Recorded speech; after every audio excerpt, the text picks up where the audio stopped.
ഏത് കാര്യം നമ്മൾ ചെയ്യുമ്പോഴും അവിടെയൊക്കെ ഒരു എൻ്റർടൈൻമെൻ്റ് എലിമെൻ്റ് ഉണ്ടെങ്കിൽ അതിനൊരു സാധ്യത കണ്ടെത്താൻ ശ്രമിക്കുന്നവരാണ് നമ്മൾ ഏറെ പേരും അല്ലേ? അതുപോലെ തന്നെയാണ് പഠനത്തിൽ. ഇന്നത്തെ കാലത്ത് എല്ലാവരും ശ്രദ്ധിക്കുന്ന ഒരു കാര്യമാണ് എൻ്റർടൈൻമെൻറ്റിലൂടെ എഡ്യൂക്കേഷൻ. എഡ്യൂക്കേഷനും എൻ്റർടൈൻമെൻറ്റും കൂടി ഒരുമിച്ച് ജെല്ല് ചെയ്ത് അത് പഠനത്തിലേക്ക് ഇംപ്ലിമെൻറ്റ് ചെയ്യുക. ഇതിനെയാണ് എഡ്യൂടൈൻമെൻറ്റ് എന്ന് പറഞ്ഞൊരു ടേം പറയുന്നത്. അതിന് ടീച്ചേഴ്സ് എൻ്റർടൈനേഴ്സ് ആകണം, എന്നാലാണ് എഡ്യൂടൈൻമെൻറ്റ് അവിടെ നടക്കുന്നത്.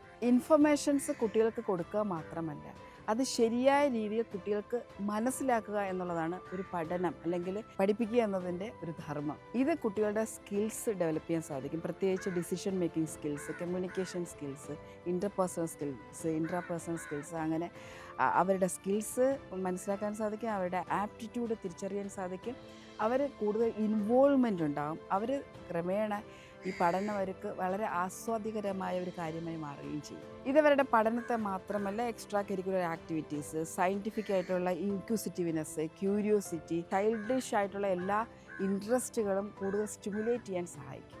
നല്ലൊരു ടീച്ചർ ഒരു ടീച്ചർ മാത്രമല്ല, കുട്ടികളുടെ സ്വഭാവത്തെയും അവരുടെ പേഴ്സണാലിറ്റിയും അവരുടെ അബൻഡൻസും അവരുടെ ഫ്യൂച്ചറും ഡിസൈൻ ചെയ്യാൻ കഴിവുള്ളവരായിരിക്കണം. എഡ്യൂടൈൻമെൻറ്റിനെ കുറിച്ച് കൂടുതൽ അറിയാൻ നിങ്ങൾക്ക് താല്പര്യമുണ്ടെങ്കിൽ ഇതിനോടൊപ്പമുള്ള നമ്പറിൽ കോൺടാക്റ്റ് ചെയ്യാവുന്നതാണ്.